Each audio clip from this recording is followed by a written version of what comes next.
Oke, selamat datang di LP2M Podcast, lebih dekat dengan isu-isu perempuan dan milenial. Nah, hari ini kita mau bahas tentang kesehatan reproduksi dan tentunya Vicil hari ini nggak sendiri nih, ada kakak cantik di sebelah Vicil, ya namanya Kak Mona. Halo Kak Mona. Halo Vicil. Boleh nih perkenalan dikit Kak Mona nih. Oke, halo semua pendengar setiap podcast LP2M. Perkenalkan, saya Mona Melisa. Teman-teman bisa panggil Mona. Saya leader sekaligus founder dari Rumah Perempuan. Nah, kalau dibilang alumni belum, kalau dibilang mahasiswa tinggal wisuda aja. Tinggal wisuda aja. Iya, jadi itu statusnya apanya? Berarti apa ya? Mahasiswa yang menunggu wisuda. Iya, kepastian wisuda. Dari Poltekkes Kemenkes RI Padang, jurusan kebidanan. Oh, jurusan kebidanan. Nah, berarti Kak Mona dari Rumah Perempuan ya. Boleh ceritain dikit dong Kak, apa sih Rumah Perempuan itu gitu? Ya, Rumah Perempuan itu adalah sebuah komunitas sosial kesehatan di mana Rumah Perempuan itu baru banget sebenarnya. Berdiri pada tanggal 24 Februari 2019. Umurnya baru setahun nih. Nah, baru muda banget ya. Muda banget. Diibaratkan lahirnya itu tahun yang lalu, berarti sekarang itu ya baru bisa jalan.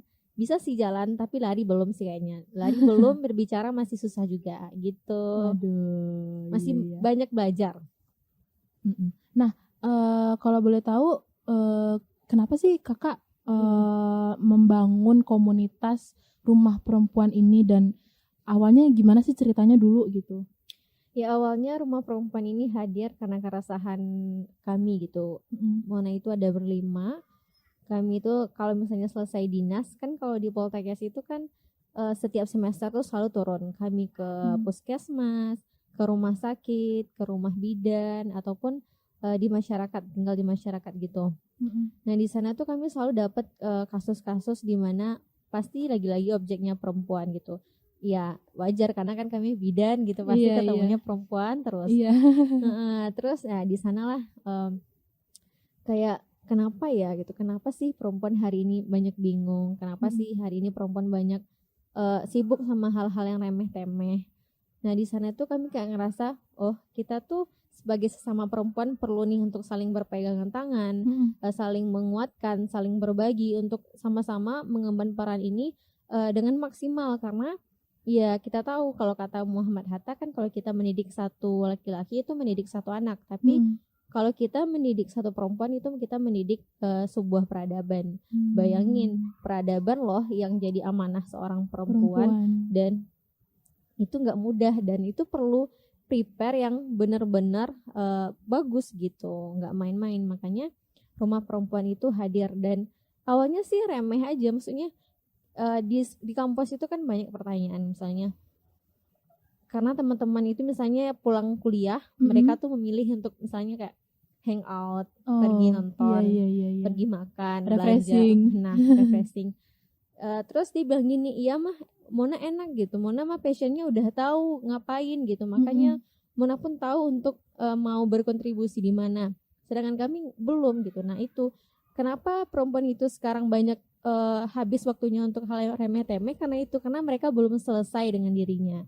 Nah kita perlu nih saling menguatkan untuk yuk sama-sama bareng-bareng kita belajar untuk selesai dengan diri sendiri dan kita siap untuk berperan gitu.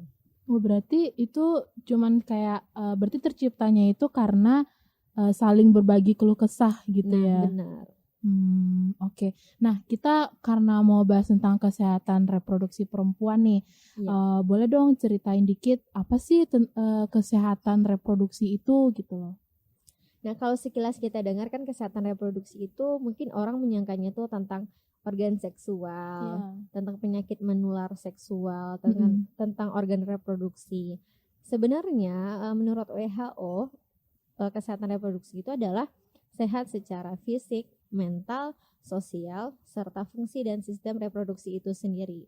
Berarti cakupannya nggak cuma kamu tahu tentang seksualitas, tapi gimana kamu bisa kayak balance antara fisik, sosial, dan mentalnya. Karena tiga hal tersebut itu adalah satu kesatuan yang utuh, di mana satu aja miss itu bakal berakibat ke yang lainnya gitu. Jadi kalau psikis kita nggak bagus, pasti fisik kita juga nggak bagus.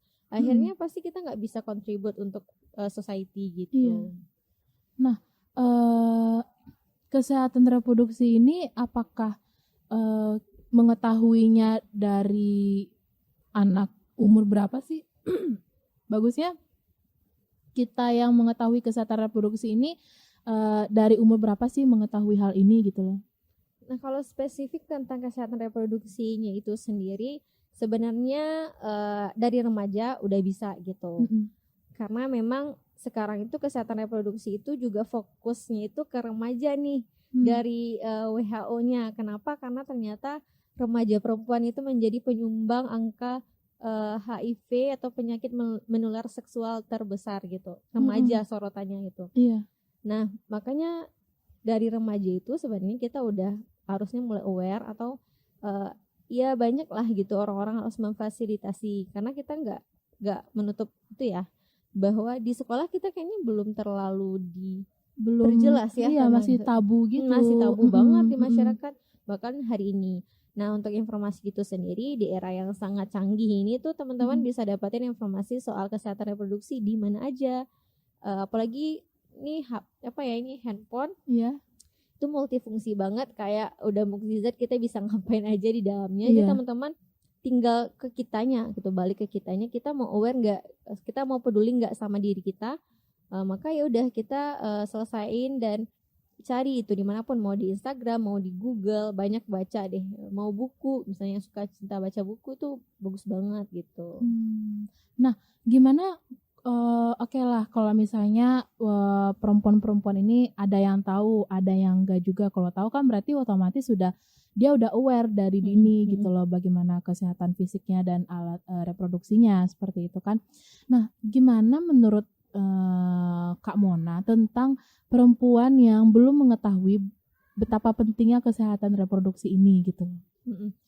Untuk perempuan sebenarnya gini, hari ini itu walaupun kita udah canggih ya, tetapi masih ada kayak ketimpangan sosial itu sebenarnya masih jelas. Di kota itu semua informasi udah bisa diakses dengan mudah, dan kembali ke kitanya lagi kan, maksudnya kita mau mengekspor itu atau enggak gitu, kita mau peduli atau enggak. Tetapi yang kita kasihannya itu adalah perempuan-perempuan yang masih belum terpapar dengan teknologi, itu masih banyak banget. Dan itu ya pelan-pelan kita seharusnya mulai peduli, minimal gak usah kita mikirin jauh-jauh, kita mau edukasi orang-orang di pelosok sana, gak usah, di sekitar kita aja dulu gitu. Kalau kita punya ilmunya, oke, kamu harus bagikan itu kepada orang-orang sekitarmu, bahkan mungkin keluargamu dulu gitu kalau kamu punya. Nah, ini nih teman-teman yang podcast yang dengar ini, yuk mulai cari tahu dan bagikan ke orang-orang sekitarmu gitu. Gak usah jauh-jauh mikirnya mau ngasih ke siapa. Orang-orang sekitarmu tuh penting banget gitu. Penting banget ya, apalagi buat adik-adik remaja yang masa-masa puber gitu banget. Mulai dari anak kelas 6 SD udah puber gak sih? Udah kan? Banyak tuh sekarang, makanya itu banyak udah menstruasi itu kelas 6 udah. Iya, kelas 6, kelas 5 gitu kan udah mulai pertumbuhan fisiknya juga udah berubah gitu loh kan. Nah, bagaimana tentang kesehatan reproduksi ini gitu loh, yang bagi perempuan gitu kan. Salah satunya kan kayak kita merasakan PMS gitu ya, ketika kita ingin datang bulan gitu loh. Nah, apakah PMS ini adalah hal yang wajar? Tentu kalau misalnya ada yang dengar, adik-adik kita yang dengar, wajar nggak sih Kak kita sakit perut ketika mau haid atau datang bulan gitu loh? Kalau misalnya sakit itu pencegahannya bagaimana Kak gitu? Ya, bener banget pertanyaan Fisyal itu. Itu tuh kebingungan semua orang kayaknya, bahkan nggak cuma remaja, kita pun yang udah sebesar ini bahkan masih banyak yang kayak tumpang tindih informasi gitu. Iya, benar-benar. Nah, ini perlu banget untuk diperjelas bahwa gini, perempuan itu kan unik banget, dia kan mengalami transisi peran yang mendebarkan gitu. Dimana awalnya dia menstruasi, remaja menstruasi, tiba-tiba dari menstruasi itu ada perubahan fisik tadi yang kata Vicil, dia tiba-tiba ada rambut-rambut di bagian tertentu, payudara mulai membesar, panggul mulai membesar juga. Dan hal-hal tersebut yang kalau misalnya kita nggak siap, kita nggak sadar bahwa itu adalah hal yang normal, maka kita akan stres gitu kan. Lanjut ke ketika hamil kita berubah juga gitu, dari satu orang menjadi 2 orang yang harus kita perhatikan. Belum lagi pas hamil itu nanti ada perubahan-perubahan yang misalnya ada yang mukanya tiba-tiba hitam gitu, namanya koasma gitu. Oh ada ya kalau orang hamil berasa hitam? Iya, ada beberapa yang karena kondisi hormon tadi kan, kita hamil hormonnya juga berbeda, terus berubahlah fisik kita. Itu yang harus kita sadari bahwa banyak banget perubahan-perubahan itu yang kita harus tahu ini normal atau enggak gitu. Terus nanti siap melahirkan juga apalagi perubahannya, terus menyusui juga, merawat anak bayi baru lahir, dan itu semua adalah peran yang gak mudah. Jadi ketika kamu aja gak siap dari sekarang, ya gimana nanti gitu kan. Makanya kita harus persiapkan dari hari ini gitu. Dan yang pertanyaan Fisil tadi kan tentang PMS dan sakit saat menstruasi. PMS itu artinya pra-menstruasi syndrome. Jadi kita ngerasain itu sebelum menstruasi. Jadi kalau misalnya ada orang yang bilang saat menstruasi, kayak orang berpikirkan oh pas menstruasi itu wajar lah dia nggak mood gitu kan, dia kan lagi PMS. Iya. Padahal kan PMS itu artinya pra-menstruasi syndrome, seharusnya PMS itu dirasakan emang sebelum kita menstruasi. Jadi kita merasakan perubahan. Ada beberapa yang misalnya konstipasi. Apa tuh? Susah buang air besar. Ada nggak beberapa orang yang kalau mau haid aja pasti susah buang air besar gitu. Jadi kayak rasa-rasa mau buang air tapi enggak gitu. Vicu pernah tuh ngerasain itu. Jadi macam-macam. Terus yang moodian tadi itu karena hormon tadi berubah kan. Karena untuk menstruasi tadi itu banyak hormon yang bekerja, ada progesteron, estrogen, FSH, LH. Semua itu saling seimbang supaya bisa menebalkan dinding rahim untuk menstruasi. Nah, beda lagi dengan sakit saat menstruasi. Itu biasanya di hari pertama, kedua gitu ya, kita ngerasain. Dan kapan sih sebenarnya itu tuh sebuah sakit atau kita bisa ke tenaga kesehatan?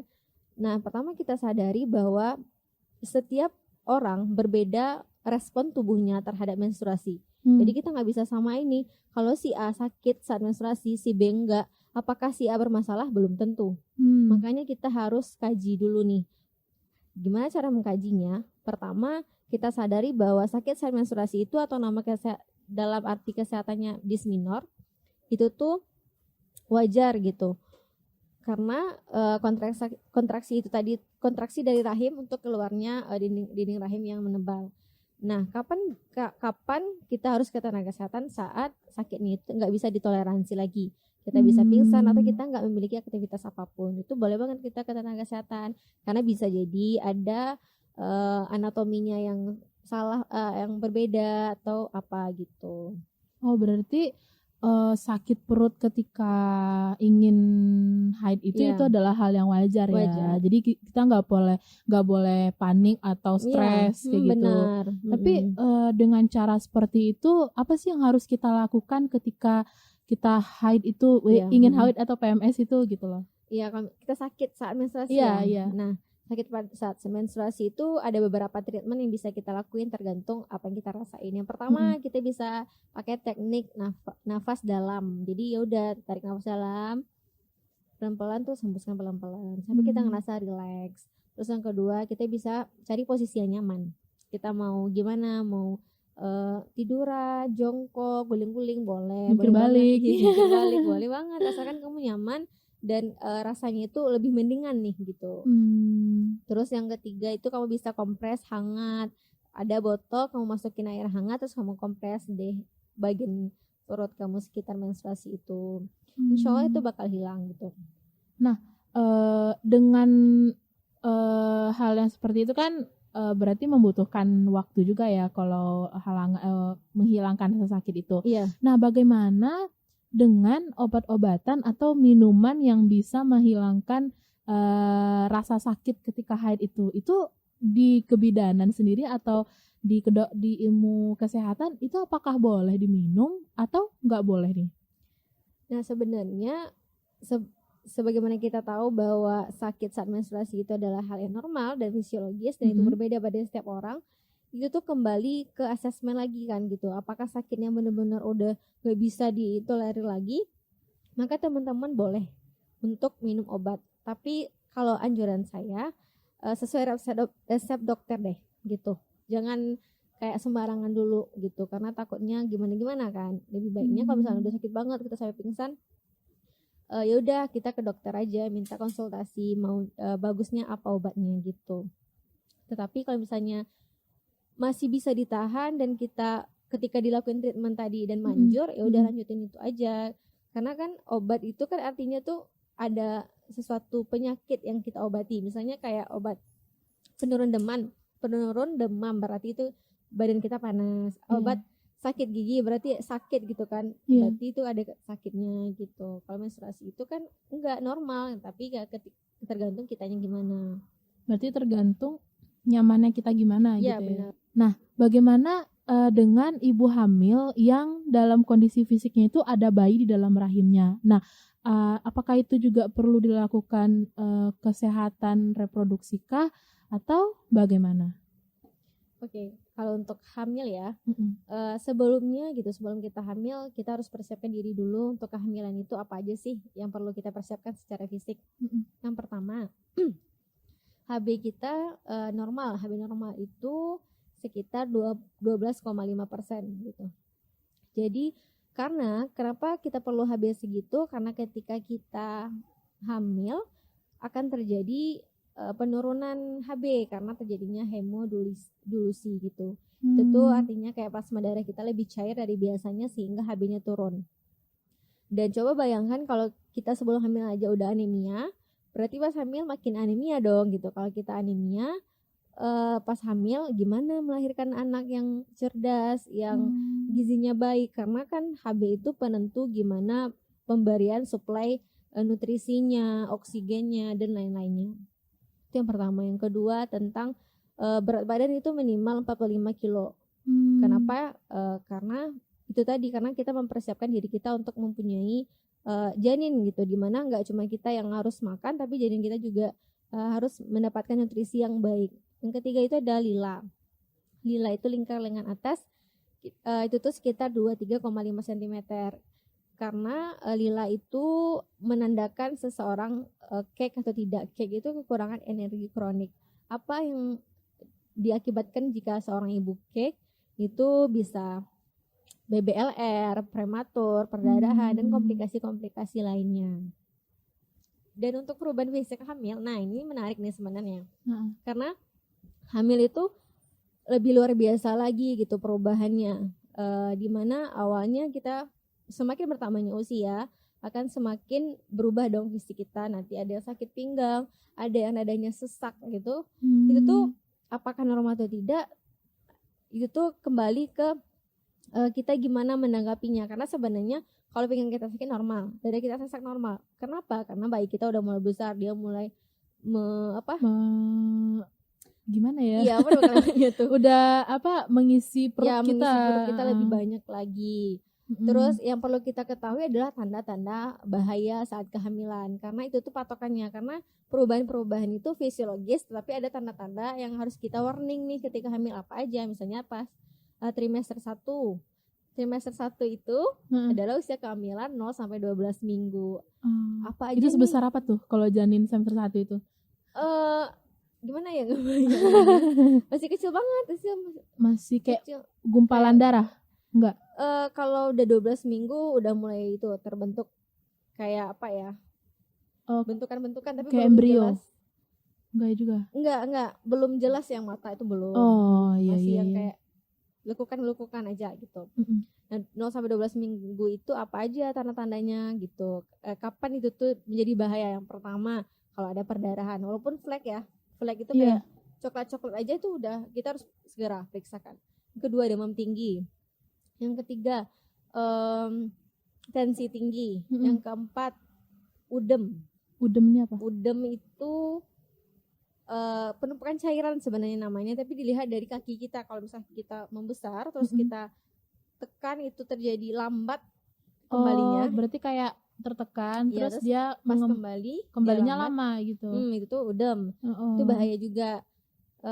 Terus ya itulah trimester 1. Terus kalau trimester 2 kapan dia menjadi bahaya?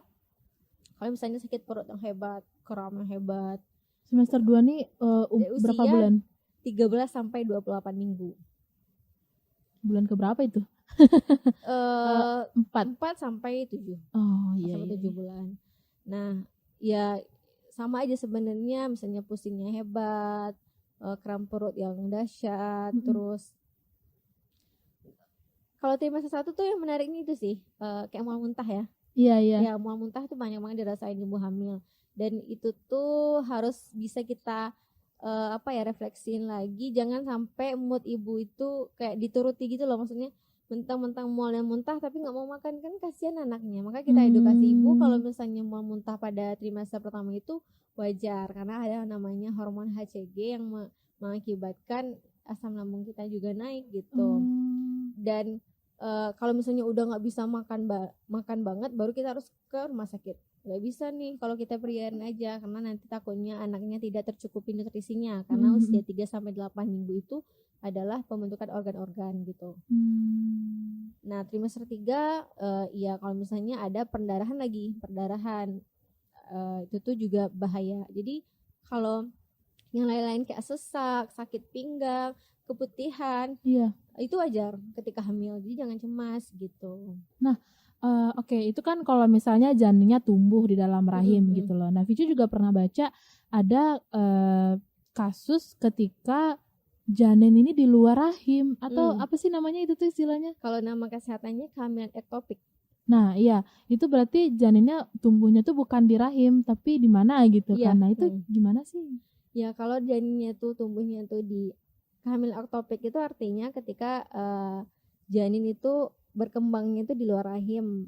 Contohnya kayak di tuba Fallopi. Tuba Fallopi di mana sih? Itu yang di gambar tanduk. Di jalan. Oh, iya. Kalau di tanduk ini kan ovum. Oh. Ovum keluar ovulasi, terus dia jalan nih di tuba Fallopi. Nah, ternyata dia tertempel di sana gitu. Nah, itu terjadi kehamilan ektopik, dan itu pasti akan ada terjadi pendarahan setelah itu. Nggak akan bisa lanjut. Atau orang nama bilangnya hamil anggur. Oh, hamil anggur beda lagi. Beda lagi. Hamil anggur apa? Hamil anggur itu tuh dia tuh tak di rahim, tetapi ternyata dia tuh cuman gumpalan-gumpalan daging aja. Dia nggak jadi janin gitu. Itu penyebab dari itu apa sih gitu? Nah, penyebab pastinya sebenarnya belum ada yang jelas dari penelitian, tetapi kebanyakan karena psikologis ibu yang pengen punya anak. Contohnya kayak gimana tuh? Nah, jadi misalnya seorang ibu tuh pengen banget punya anak, maka dia tuh kayak pikirannya itu kayak mensinyalkan menjadi hormon-hormonnya itu tebal gitu kan. Jadi seolah-olah hamil nih gitu. Ada sesuatu yang keluar gitu. Jadi kayak dia tuh menstimulasi perubahan-perubahan dalam tubuh ini gimana bisa hamil. Karena pikiran tadi itu dia hamil, pengen hamil gitu. Makanya itu tadi, karena psikologi dan fisik tadi berhubungan nih, nggak bisa kita bedakan. Jadi misalnya ibu tuh pengen banget hamil, tiba-tiba dia ngerasa mau muntah aja gitu. Padahal enggak ya? Padahal enggak. Berarti itu memang ada ya seperti itu. Jadi penyebab hamil anggur itu karena ibunya nih berpikir, oh ya aku hamil nih, atau aku harus hamil gitu ya? Iya, benar. Makanya di kebidanan itu kita mengenal namanya tanda tidak hamil, tanda mungkin hamil, tanda pasti hamil. Tanda tidak tidak hamil, mungkin hamil, pasti hamil. Nah, gimana kita mengatakan itu pasti hamil? Kalau kita udah dengar detak jantungnya sama USG udah kelihatan gitu. Tapi kan kalau detak jantung itu baru ada kan pada saat bulan keempat. Iya, benar. Makanya kehamilan anggur tuh kadang udah diketahui itu udah baru hamil keempat. Udah di usia ke 16 mingguan misalnya, 12 minggu misalnya. Berarti kalau misalnya nih ada ibu hamil gitu kan, ada ibu hamil, dia memeriksa rahimnya pakai USG itu, tapi baru sekitar 1 bulan 2 bulan itu bisa dikatakan hamil atau enggak? Kalau secara teori kesehatannya kita belum bisa memastikan dia itu pasti hamil gitu, tapi misalnya tiba-tiba ada test packnya positif kan, itu bisa jadi emang dia hamil atau karena pengen hamil tadi sehingga hormonnya keluar menyebabkan hormon HCG keluar dan test packnya positif gitu. Jadi ada juga penyebabnya seperti itu ya? Ada dari pikiran tadi, karena pikiran itu kan yang ngontrol semua dalam tubuh dalam kita tubuh ya. gitu lah. Iya. Ya kalau kayak negatif aja pikiran kita, pasti kitanya yang jelek juga, fisik kita positif aja juga bagus gitu. Nah kalau yang hamil di tuba fallopian di apa istilahnya? Apa istilahnya? Ektopik. Bukan, istilah orang awamnya. Hamil di luar rahim. Ya, itu tuh penyebabnya apa? Nah, penyebabnya bisa jadi karena nutrisi tadi. Kenapa? Kan ketika dia menempel, dia itu mencari yang bernutrisi loh. Jadi ketika si tempat rahimnya itu tidak bernutrisi, dia akan mencari tempat lain gitu. Makanya dia menempel tempat rahim. Makanya terjadi kehamilan ektopik gitu. Jadi walaupun nih misalnya gitu kan, dia udah apa istilahnya, udah menandakan dia positif hamil gitu loh. Nah terus setelah dia dinyatakan positif hamil melalui test pack itu, berarti dari sana dia udah mulai jaga gizinya. Ya, seperti itu. Dan baru nanti berpengaruh ke rahim-rahimnya. Sebenarnya kalau jaga gizi itu dari remaja gitu. Dari remaja ya. Iya, kan persiapannya itu kan sebelum. Kalau udah hamil berarti mah udah nggak siap gitu. Jadi emang dari sebelum remaja itu kita harus kuat dulu nutrisinya, bagus dulu nutrisinya.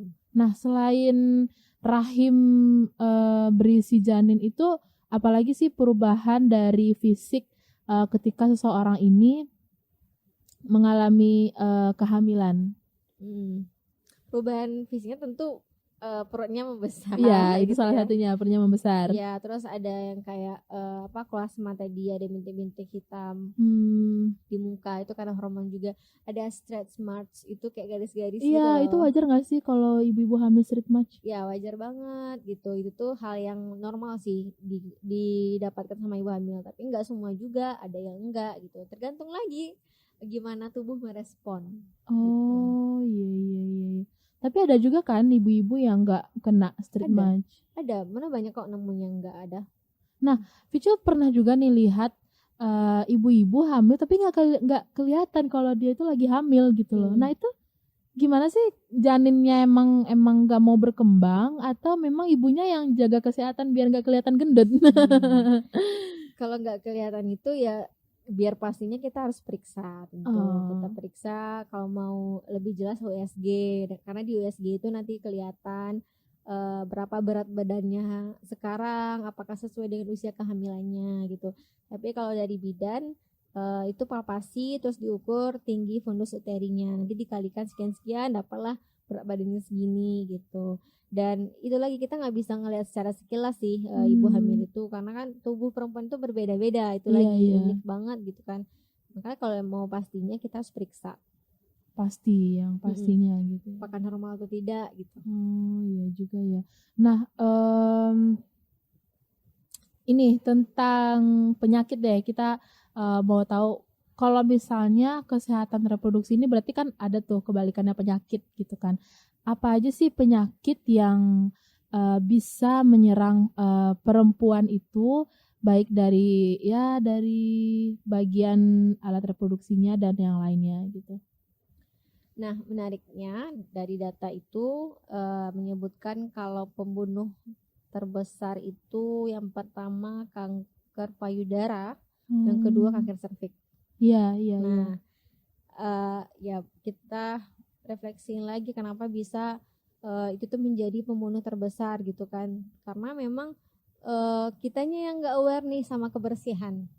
Kalau kanker serviks itu kan ada virus sebenarnya, dan virus itu bisa didapat biasanya karena mainnya sembarangan. Contohnya maksudnya gimana? Mainnya sembarangan sih gimana ya, misalnya dari pihak suaminya jajan misalnya, jadi dia membawa virus itu gitu dari luar. Iya. Dan perempuan lah yang menjadi kanker serviks gitu. Itu terus kalau itu berarti dari makanan berarti bisa kalau jadi. Kalau virus enggak dibawa dari virus gitu, virus yang masuk gitu. Oh iya. Itu biasanya virus-virus itu ya kalau misalnya kita berhubungan seksual sembarangan. Oh. Gonta-ganti pasangan itu biasanya virus itu ada, makanya kanker serviks.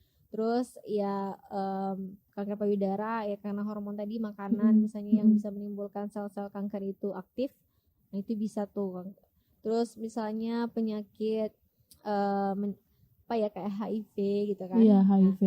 Nah, data dari survei demografi kesehatan Indonesia itu kalau nggak salah menyebutkan 50% HIV itu diidap oleh usia remaja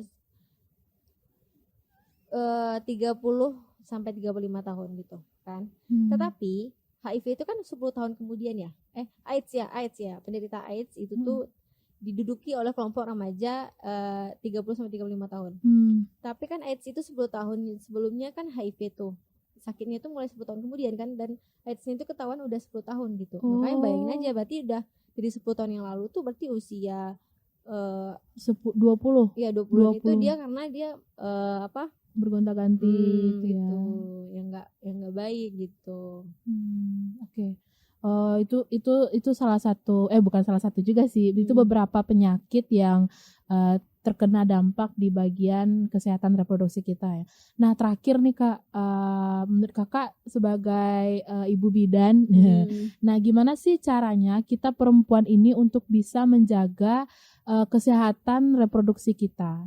Apa sih pesan dari Kakak buat kita, terutama juga Vicil nih, biar Vicil juga bisa aware dari sekarang gitu kan? Yang pertama itu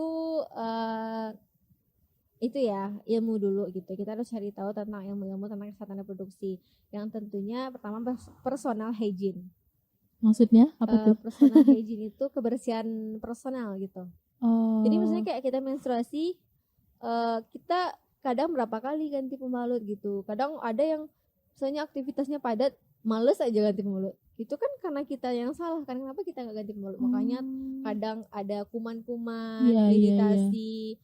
Dan ya jadinya nggak sehat kan. Nah itu personal hygiene, gimana kita bersihin dirinya, mandi, keramas, ganti pembalutnya gitu. Kalau udah penuh diganti gitu. Itu kadang orang nggak aware loh tentang itu, padahal itu simple sebenarnya. Tapi karena ketidaktahuan tadi atau kecuek lah, sebenarnya tahu kalau itu tuh udah nggak tahu baik itu gitu tuh kan. kotor atau gimana, tapi males tuh tadi gitu.